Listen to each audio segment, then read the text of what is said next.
사람은 누구나 자기를 자랑하고 싶은 마음이 있습니다. 제가 지난주에 박하정 성도님 딸 하나에게 드레스를 입고 와서 너 공주처럼 이쁘게 생겼다 그 말 했더니 굉장히 기분을 좋아하더라고요. 가만히 혼자 생각하더니 갑자기 겉옷을 단추를 하나씩 풀면서 벗기 시작해요. 4살짜리 여자아이지만 제가 순간 당황했습니다. 얘가 왜 옷을 벗나? 옷을 다 벗더니 옷에 어떤 그림이 막 보여져요. 손가락을 가리켜요. 무슨 그림인가 자세히 봤더니 왕관 그림이에요. 자신의 외모만 공주처럼 생긴 게 아니라 왕관도 있다는 걸 막 보여주는 거예요. 그 모습을 보고 얼마나 귀여웠던지 한참 웃었습니다. 사람은요, 아이나 어른이나 할 것 없이 자신을 자랑하고 싶은 마음이 누구에게나 다 있습니다. 저도 마찬가지고 성도님도 마찬가지입니다. 그런데 이 자랑하고 싶은 마음이 너무 크다 보면 부작용이 발생합니다. 우리가 일반 사회생활 할 때 막 자기 자랑 많이 하는 사람, 다른 사람 말은 듣지 않고 자기 얘기만 하는 사람, 우리가 뭐라고 그래서 저 사람 왜 그래? 정말 밥 뭐뭐야? 그렇게 얘기하지 않습니까? 이런 부작용이 있습니다. 신앙생활 할 때도요, 자기 자랑을 많이 하면 부작용이 발생합니다. 오늘 이 시간에는요, 자기 자랑을 내려놓지 못한 자가 얻지 못하는 것과 반대로 자기 자랑을 내려놓는 자가 얻는 은혜가 무엇인지 살펴보도록 하겠습니다. 오늘 본문은요, 3가지를 기록하고 있습니다. 구제, 기도, 금식입니다. 구제, 기도, 금식은 유대인들이 종교의식으로 정했습니다. 너무나 중요하기 때문에 반드시 이건 지켜야 한다. 예수님도요, 이것을 중요하게 생각하셨습니다. 예수님도 즐겨 행하셨고 제자들과 사람들에게 꼭 해야 한다고 말씀하셨습니다. 그런데 본문을 자세히 보시면 구제와 기도와 금식을 열심히 함에도 불구하고 예수님께서는요, 칭찬하지 않습니다. 외식하는 바리새인과 서기관과 종교 지도자들에게 너 구제하는 것 내가 기억하고 있다. 네가 이렇게 열심히 기도하는 것, 네가 열심히 금식하는 것 내가 알고 있다. 그렇게 칭찬해 주지 않습니다. 뭐라고 말씀하셨냐면 너희의 상을 이미 받았다라고 말씀하셨습니다. 예수님이 왜 그들에게 칭찬을 하지 않았을까요? 예수님이 그렇게 원하고 기뻐하는 일임에도 불구하고 그들을 칭찬하지 않는 이유가 무엇이냐 하면 자신들의 영광을 위해서 구제 활동을 하는 그들의 모습이 어떤 모습인지 한번 먼저 살펴보겠습니다. 바리새인과 서기관들은요, 구제할 때 어떻게 구제하냐면 큰 거리, 사람들이 많이 모이는 거리에서 나팔을 불며 구제 활동을 합니다. 그냥 조용하게 구제 활동하는 것도 아니고 사람이 없는 곳에 구제 활동하는 것도 아니고 사람이 많이 모이는 곳에서 나팔을 붑니다. 바리새인과 서기관들, 외식하는 자들이 왜 나팔을 부냐? 표면상의 이유는, 겉으로 드러나는 이유는 가난한 사람들을 불러 모으기 위함이라고 그들은 이야기합니다. 하지만 진짜 이유는 무엇이냐 하면 우리가 이제 구제 활동합니다. 와서 좀 봐주세요. 우리가 이제 그들에게 구제 물품을 나눠줍니다. 와서 좀 봐주세요. 그런 목적으로 나팔을 불었습니다. 그들이 구제하는 진짜 목적은 무엇이냐 하면 오늘 본문 말씀 1절과 2절에 분명하게 나와 있는데요. 사람들에게 보이기 위해서 또한 사람들에게 영광을 얻기 위해서 구제한다고 기록되어 있습니다. 예수님께서는요, 사람들에게 보이기 위해서, 사람들에게 영광을 얻기 위해서 구제 활동을 하는 그들에게 뭐라고 말씀하시냐면 하나님은 그런 구제에 기뻐하지 않는다. 너희는 이미 너희 상을 받았다라고 말씀하셨습니다. 그런데 마태복음 5장 16절에 보면요, 반대되는 상황이 나옵니다. 뭐라고 말씀하시냐면 너희의 착한 행실을 보고 하나님께 영광을 돌리게 하라. 착한 행실을 보고 하나님께 영광을 돌리게 하래요. 우리로 하여금 늘 착한 행실을 하래요. 왜 마태복음 5장 16절에서는 예수님께서 착한 행실을 하라고 권면하셨고 왜 오늘 본문에서는 구제하는 사람들에게 야, 그런 구제는 하나님 기뻐하지 않아, 원하지 않아 그렇게 말씀하셨을까요? 목적이 틀리기 때문에 그렇습니다. 외식하는 자들이 구제하는 목적은 자신들의 영광을 위해서, 자신들이 영광 받기 위해서 하는 것이기 때문에 예수님은 기뻐하지 않았지만 마태복음 5장 16절에 나오는 착한 행실은 하나님의 영광을 위해서 하는 구제이기 때문에, 착한 행실이기 때문에 예수님께서 열심히 그런 착한 행실을 열심히 하라고 말씀하셨습니다. 그러면서 예수님께서 외식하는 자들에게 이런 말씀하셨습니다. 너희가 사람에게 보이기 위해서 외식 활동하지 말고 오른손이 하는 것 왼손이 모르게 하라라고 말씀하셨습니다. 제가 성도님에게 질문하겠습니다. 오른손이 하는 것 왼손이 모르게 할 수 있을까요? 아무리 눈을 감고 해도 오른손이 하는 것 왼손이 압니다. 아무리 뒷짐지고 한다 해도 오른손이 하는 것 왼손이 알 수밖에 없습니다. 왜냐하면 사람의 신경이 하나로 연결되어 있기 때문에 그렇습니다. 그래서 제가 이 말씀을 보면서 예수님이 이걸 비유로 말씀하신 건가? 아니면 정말로 오른손이 하는 걸 왼손이 모르게 할 수 있다고 말씀하신 건가? 처음에는 사람이 어떻게 오른손이 하는 걸 왼손이 모르게 해? 그냥 그렇게 넘어갔는데 한참을 묵상하다 보니까 제가 한 가지 깨달은 게 있습니다. 오른손이 하는 걸 왼손이 모르게 하시는 방법을 알아냈습니다. 성도 여러분, 어저께 어떻게 생활하셨는지 한번 곰곰이 생각해 보십시오. 어저께 어떻게 곰곰이 생각해 보십시오. 어저께 오른손을 몇 번 사용하셨습니까? 왼손을 몇 번 사용하셨습니까? 그리고 오른손을 무슨 일 하셨습니까? 왼손으로 무슨 일 하셨습니까? 기억하신 분 계시나요? 저는 기억이 안 나요. 내가 오른손 몇 번 사용했지? 왼손 몇 번 사용했지? 오른손은 무슨 일 했지? 기억이 안 나요. 성님도 기억 안 나시죠? 왜냐하면 이건 우리의 일상생활이기 때문에 신경 쓰지 않아요. 기억하지 않아요. 오른손이 구제하는 것, 왼손이 모르게 하는 방법. 우리의 삶이 되면 됩니다. 생활이 되면 됩니다. 특별할 때만 구제하는 게 아니라 생활 속에서 늘 삶 속에서 구제하면 거기에 대해서 내가 영광을 취하지도 않고 사람 앞에 내세우지도 않습니다. 왜냐? 삶이기 때문에 그렇습니다. 다른 사람에게 보여주기 위해서, 자랑하기 위해서 하는 구제, 예수님께서 말씀하십니다. 너희 상을 이미 받았다. 은밀하게 해라 라고 말씀하십니다. 두 번째, 자신들의 영광을 위해서 기도하는, 외식하는 자들. 무엇이 잘못됐냐 하면 외식하는 자들은요, 기도할 때 구제 활동하는 것처럼 마찬가지 똑같습니다. 기본적으로 외식하는 자들은 사람이 많이 모이는 곳을 장소를 택합니다. 많이 모이는 곳에서 기도하기 시작합니다. 알바니에서 사람들이 가장 많이 모이는 곳이 어딜까요? 알바니에서. 쇼핑몰이 아닐까 생각해 봅니다. 쇼핑몰 중간에서 기도한다고 생각하시면 이해하기에 좀 도움이 될 것 같습니다. 사람이 많이 나는 곳에서 기도합니다. 그런데 이 외식하는 자들이 어떻게 기도했냐면 예수님께서 이런 말씀하십니다. 이방인처럼 중언부언하지 마라. 아마도 목적과 뜻 없이 이방인처럼 중언부언했던 것 같습니다. 중언부언이란 어떤 기도냐 하면 목적과 의미 없이, 뜻 없이, 아무 생각 없이 마술사들이 똑같은 말을 반복하듯이 그냥 중얼중얼 외우는 게, 말하는 게 중언부언입니다. 이 중언부언, 이방인들이 왜 중언부언 하냐면요, 참고로 이방인들 생각에 이런 생각이 있습니다. 자신들이 믿는 신에게 계속 똑같은 말을 주문처럼 계속 얘기하면 자신이 믿는 신이 질려가지고 그 소원을 들어준다고 생각하고 있습니다.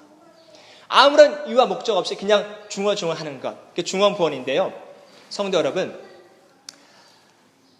외식하는 자는 거리에서 사람들에게 보여주기 위해서 오랫동안 기도하는 것, 열심히 기도하는 걸 보여주기 위해서 하나님을 향한 목적 없이, 하나님을 향한 뜻 없이, 아무 의문 없이 중얼하면 중언부언하기 시작했습니다. 5절에 보니까 이들이 이렇게 열심히 기도한 이유가 무엇이냐 하면 사람에게 보여주기 위해서. 계속해서 반복적으로 나오는 단어입니다. 그러면서 예수님은요, 이렇게 말씀하십니다. 그렇게 사람에게 보여주기 위해서 기도하려면 차라리 골방에 들어가서 기도해라. 골방에 들어가서 기도하는데 문을 닫고 기도해라고 말씀하십니다. 왜 예수님은 골방에 들어가서 기도할 때 문을 닫으라고 말씀하셨을까요?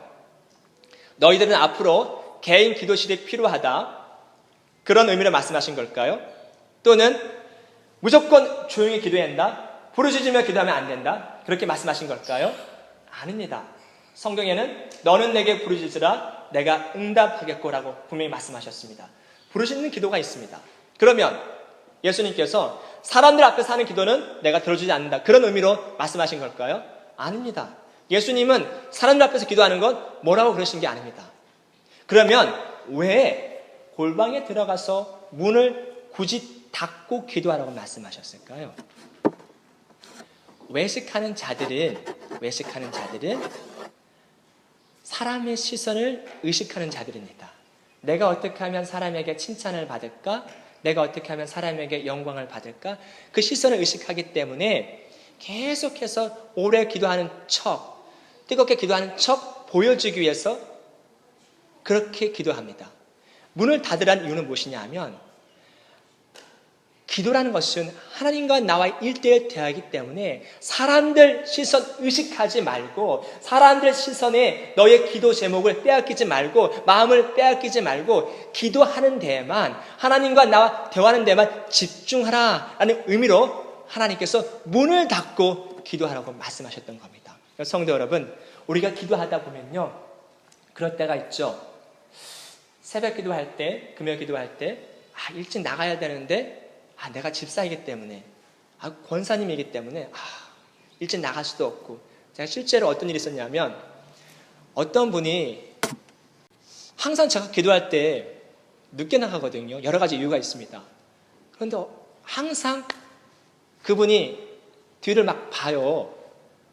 앞에서 기도하시고 전 뒤에서 기도하거든요. 처음에는 몰랐어요. 왜 그럴까?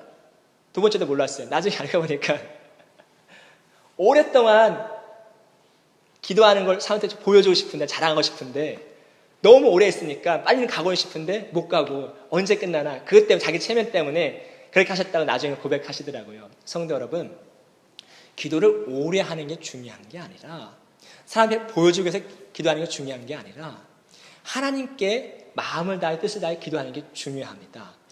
외식하는 자들은 사람에게 보여주기 위해서 기도했습니다. 그런 기도는 예수님 말씀하시죠. 칭찬이 없다. 그러면서 이제 세 번째입니다. 이 외식하는 자들은 자기 영광을 얻기 위해서 금식을 하는데요.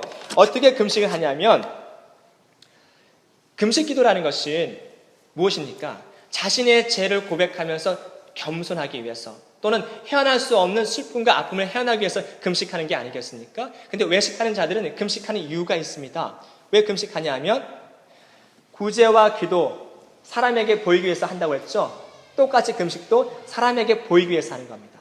내가 이만큼 금식합니다. 근데 이들이 금식할 때요, 어떤 표정을 짓냐면 굉장히 슬픈 표정을 짓니다. 굉장히 힘든 표정을 짓니다. 슬프고 힘든 표정을 지으면 주변 사람이 물어보겠죠. 성도님, 집사님, 왜 이렇게 힘든 표정을 지으세요? 내가 요즘 30일 금식하고 있는데, 내가 요즘 3일째야. 정말요? 그렇게 오랫동안 기도하실 수 있으세요? 금식하실 수 있으세요? 글쎄 말이야. 사람들이 옆에서 막 칭찬하는 그 말을 듣고 싶어서 일부러 막 슬픈 기색을 내세요. 그럴 때 예수님께서 이렇게 말씀하십니다. 금식할 때는 평소와 다름없이 몸 단장을 하고 금식해라라고 말씀하고 있는데요. 그러면 외식하는 자들이 구제, 기도, 금식할 때 공통점이 무엇입니까? 공통점. 첫 번째는 일단은 사람들이 많이 모인 곳에 하죠. 회당과 거리에서. 사람이 없는 곳에서는 절대 안 합니다. 많이 모인 곳에 합니다. 두 번째, 왜 사람들이 많이 모인 곳에 할까요? 공통점. 보여주기 위해서. 계속 강조하는 단어가 있죠. 사람에게 보여주기 위해서. 왜 사람에게 보여주기 원하냐 하면 칭찬받기 위해서 사람들에게 보여주는 겁니다. 외식하는 자들은요, 하나님의 영광과 하나님의 이름, 하나님의 높이면은 아무런 관심 없습니다. 그들이 관심 갖고 있는 것은 하나님의 일을 하면서도, 하나님의 일을 하는 척 하면서도 하나님의 영광과 하나님의 이름을 이용해서 자신이 칭찬받는 것, 자신이 높임을 받는 것, 자신의 이름이 이 땅에 알려지는 것에만 오직 관심이 있습니다. 외식하는 자들이 놓지 못하는 게 있습니다. 그것이 무엇이냐 하면 사람들 앞에서 누리는 인기, 그리고 사람들이 말하는 영광을 놓지 못하고 있습니다. 오늘 본문에 보니까요, 5절에 보니까 2절에 보니까 사람들에게 얻는 영광, 이 영광을 현대인의 성경, 쉬운 성경에는 칭찬이라고 번역하고 있습니다. 외식하는 자들은 칭찬에 중독된 자들입니다. 사람들이 말하는 칭찬에 중독되어서 어떻게 하면 내가 한마디라도 더 사람들에게 칭찬을 들을까? 자기 자랑하는데 매우 열심히 있는 사람입니다. 저는 이 칭찬을 다른 말로 표현하고 싶습니다. 화려함에 중독된 사람. 어떻게 하면 나를 꾸며서 사람들 앞에서 내 자랑을 할까? 어떻게 하면 나를 꾸며서 사람의 칭찬을 받을까? 여기만 몰두하는 사람, 하나님의 영광, 하나님에는 전혀 관심 없습니다. 외식하는 자들에게 예수님은 분명히 말씀하십니다. 너희가 정말 열심히 구제하고 기도하고 금식하지만 나는 그런 거 원하지 않는다. 하나님도 그런 거 원하지 않고 하나님은 너에게 칭찬해 주지 않을 거다. 상을 주지 않을 거라고 분명하게 말씀하셨습니다. 성도 여러분, 외식하는 자들이요 빠진 시험이 있습니다. 어떤 시험에 빠졌냐 하면 예수님께서 마귀에게 받은 시험이 3가지가 있습니다. 3가지. 한번 말해볼까요? 첫 번째가 뭐죠? 돌이 떡덩이가 되게 하라. 두 번째가 뭐죠? 성전 꼭대기에서 뛰어내리라. 세 번째가 뭐죠? 높은 산에서 천하만국을 보여주고 마귀가 자신에게 경배하라고 하죠. 자신의 영광, 자신의 칭찬, 자기 자랑하는 데 빠져있는 사람은 이 두 번째 시험에 빠져있는 자입니다. 이게 무슨 말이냐 하면 마귀가 예수님에게 성전 꼭대기에서 뛰어내리라고 얘기했습니다. 성전 꼭대기에서 뛰어내리라. 만약에 뛰어내리면 어떻게 될까요? 하나님께서 천사들을 보내주시겠죠. 예수님이 거기서 객사하시면 안 됩니다. 예수님은 십자가에서 죽으셔야 돼요. 근데 성전 꼭대기에서 뛰어내리다가 바닥에서 돌아가시면 구원사를 완성할 수 없잖아요. 당연히 천사를 보내주어서 예수님을 돌에 부딪히지 않게 만들어주실 겁니다. 그러면 사람들이 그 장면을 보고 뭐라고 얘기할까요? 와, 예수님 멋있다. 예수님 정말 끝내준다. 환호성을 지르고 박수를 치고 열광하지 않겠습니까?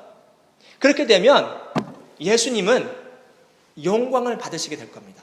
사람들에게 와, 저분 정말 대단한 분이야. 사역하기도 굉장히 편할 겁니다. 그런데 예수님은 뛰어내리지 않았어요. 왜 그러냐면 영광 받으실 분은 예수님이 아니라 오직 한 분, 하나님이셨기 때문에 그렇습니다. 예수님께서 사역하시면서 지킨 철저한 원칙이 있습니다. 뭐냐 하면 어떠한 일이 있어도 예수님은 하나님의 영광을 가로채지 않았습니다. 병든 자를 일으키고 죽은 자를 살리고 소경을 눈뜨게 했을 때도 그 영광을 하나님께 돌려라. 하나님께 돌려라. 예수님은 항상 그렇게 말씀하셨습니다. 예수님이 당한 두 번째 시험은 하나님 받으실 영광을 예수님, 당신이 받으십시오. 그런 시험이었습니다. 그런데 예수님께서 제자들에게 요한복음 12장 23절에 보니까요. 이제는 때가 됐다. 내가 영광 받을 때가 됐다. 라고 말씀하시면서 자신이 영광 받을 때를 대해서 얘기한 적이 있습니다. 혹시 언제인 줄 아십니까? 예수님이 영광 받으실 때가? 한번 이렇게 콕 찍어 보십시오. 이렇게 오래 다니신 분이라면 어느 정도 알 수 있을 것 같은데 한번 말씀해 보십시오. 언제일까요? 예수님이 자신 있게 말씀하셨습니다. 이제 내가 영광 받을 때가 됐다. 평상시엔 그런 얘기 하시도 않으시다가 바로 십자가에서 죽으실 때, 십자가에 죽으실 때 그리고 부활하실 때 예수님께서 영광 받으실 때라고 말씀하셨습니다. 우리 성도들도 영광 받을 때가 있습니다. 나를 드러내고 사람 앞에 칭찬받을 때가 영광 받을 때가 아니라 외식하는 자처럼 나를 겉포장해서 화려함을 나타내는 때 영광 받는 것이 아니라 어느 때 영광 받냐면 예수님이 그랬던 것처럼 내가 십자가에서 죽을 때, 내가 십자가에서 나의 자아를 내려놓을 때, 내가 십자가에서 나의 영광을 내려놓을 때, 내가 십자가에서 사람 앞에 듣는 자랑과 칭찬을 모든 걸 다 내려놓고 나를 통해서 예수님만 나타낼 때, 십자가의 영광만 나타낼 때, 그때 내가 영광 받을 때입니다. 나를 통해서 예수님이 영광 받을 때 그 예수님의 영광을 통해서 나 또한 그 영광을 누리게 될 것입니다. 그런데 마귀는요, 이걸 못하게 해요. 무조건 나를 겉포장해서 사람 앞에 칭찬 통해서 영광을 받게 하려고 자꾸 얘기하고 있습니다. 외식하는 자들은 이 시험에 빠져서 헤어나지를 못했습니다. 하지만 반대로 오늘 본문에 보면 계속해서 은밀이라는 단어가 나옵니다. 은밀히 행하는 자가 있습니다. 은밀히 행하는 자는 사람의 시선과 관계없이 오직 그의 목적은 하나님의 영광을 위해서만 하는 자입니다. 사람이 알아주던 알아주지 않던, 사람이 있던 없던, 칭찬을 하던 안 하던 거기에 상관없습니다. 오직 하나님의 영광만을 위해서 하는 자, 그런 자에게 하나님께서는 어떤 은혜를 주시냐면 본문 6절에 이렇게 얘기합니다. 은밀한 중에 보시고 은밀한 중에 계시고 은밀한 중에 갚아주시다. 은밀한 은혜, 은밀한 중에 보고 계시고 은밀한 중에 계시고 은밀한 중에 갚아주시다. 성도 여러분, 이 자리에 앉아있는 성도님들이 은밀한 은혜를 누리는 성도 되시기를 바라겠습니다. 그렇다면 은밀한 중에 갚아주신다는 게 뭘까요? 은밀한 중에 갚아주신다는 것, 우리가 흔히 하나님께서 갚아주신다고 하면 가장 먼저 떠오르는 단어 이거죠. 이거. 근데 오늘 본문에서는 이걸 얘기한 게 아닙니다. 물질을 얘기한 게 아닙니다. 외식하는 자들이 가장 듣고 싶었던 게 뭐죠? 자기 영광, 다른 말로 말하면 칭찬 아니겠습니까? 하나님이 갚아주신 게 무엇이냐 하면 바로 하나님의 칭찬입니다. 가장 큰 상급 중에 하나가 뭐냐면 하나님의 칭찬이라고 오늘 본문에 이야기하고 있는 겁니다. 하나님의 칭찬. 내가 너와 함께한다. 사람들이 알아주지 않아도 이곳에서 헌신해줘서 고맙다. 애써줘서 고맙다. 나의 사랑하는 아들아, 나의 사랑하는 딸아. 하나님이 격려해 주신 이 칭찬, 이 칭찬은요, 이거 받아보면요, 사람을 정말로 완전 180도 변화시키게 만드는 놀라운 능력이 있습니다. 제가 2년 전에 어느 집회에 가서 설교한 적이 있습니다. 혹시 아시는지 모르겠습니다. 이 오클랜드는요, 청년들을 사랑하는 모임 청사모가 있습니다. 이 청사모가 1년에 한 번씩 매년 집회를 하거든요. 집회를 하는데 올해는 집회를 안 했습니다. 근데 내년에는 집회할 계획을 갖고 있는데요. 2년 전에 제가 그곳에 가서 설교할 때 굉장히 떨었습니다. 많은 청년들 앞에서 설교를 하기 때문에 굉장히 두려운 마음도 없지 않아 있었는데요. 제가 강단에 올라가기 전에 뒤에 앉아서 막 기도했습니다. 하나님 도와주세요. 하나님 제 입술을 통해서 영광 받아주세요. 막 기도하고 있는데 제 마음 가운데 어떤 음성을 들어주시냐면 내가 있어서 나는 행복하다. 깜짝 놀랐습니다. 예수님이 있어서 내가 행복한 것이 내가 있어서 예수님이 행복하대요. 깜짝 놀랐습니다. 내가 잘못 들은 건가? 또다시 예수님께서 내가 있어 내가 행복하다. 그 말 들었을 때 얼마나 가슴이 막 벅차는지 막 가슴에서 뭔가 뜨거운 게 올라오는데 막 주체할 수가 없어요. 그러면서 예수님께서 또 뭐라고 말씀하시냐면 내가 여기 있어줘서 고맙다. 뭐가 고마워요? 오히려 제가 고맙죠. 예수님 때문에 내가 고마운데 예수님은 내가 여기 있어서 고맙다. 그 칭찬의 말을 들으니까요, 두려움은 온데간데 없고 마음속에 담대함이 생겨서 그날 정말 열정적으로 설교한 적이 있었는데요. 성도 여러분, 예수님의 칭찬은요, 내 영을 회복시키고 내 영을 치유하고 강하고 담대하게 만듭니다. 이 악한 세상에서, 어두운 세상에서 힘있게 살아갈 수 있도록 우리를 붙들어줍니다. 예수님은 오늘도 우리에게 칭찬하기 원하십니다. 그런데 왜 칭찬하지 못하냐 하면 내가 내려놓지 못한 것 때문에 칭찬하지 못합니다. 외식하는 자들이 내려놓지 못한 것, 바로 사람 앞에 듣는 그 말, 칭찬, 영광, 자기 자랑을 내려놓지 못했습니다. 성도님은 혹시 아직까지도 예수 앞에 내려놓지 못한 게 있습니까? 내려놓지 못한 게 있습니까? 내려놓으십시오. 그걸 내려놓을 때 예수님께서는 그 내려놓음을 통해서 성도님이 생각하지 못했던 놀라운 은혜를 보여주실 겁니다. 내려놓는 것 두려울 수 있습니다. 걱정될 수 있습니다. 사람들이 나에게 이제 관심 없으면 어떻게 하지? 날 알아주지 않으면 어떻게 하지? 때로는 외로울 수도 있습니다. 쓸쓸할 수도 있습니다. 왜냐하면 사람들이 안 알아주니까. 하지만 성도는 분명히 기억하십시오. 예수님은 보고 계십니다. 예수님은 함께하고 계십니다. 그리고 예수님께서 갚아주실 겁니다. 그러므로 성도 여러분, 내려놓는 용기와 결단이 성도님이 있기 바라겠습니다. 늘 언제나 예수님만을 위해서, 나만을 위해서 살아가는 게 아니라 예수님만을 위해서 살아가는 성도님 되시기를, 예수의 영광을 위해서 살아가는 성도님 되시기를 예수 그리스도의 이름으로 간절히 축원합니다.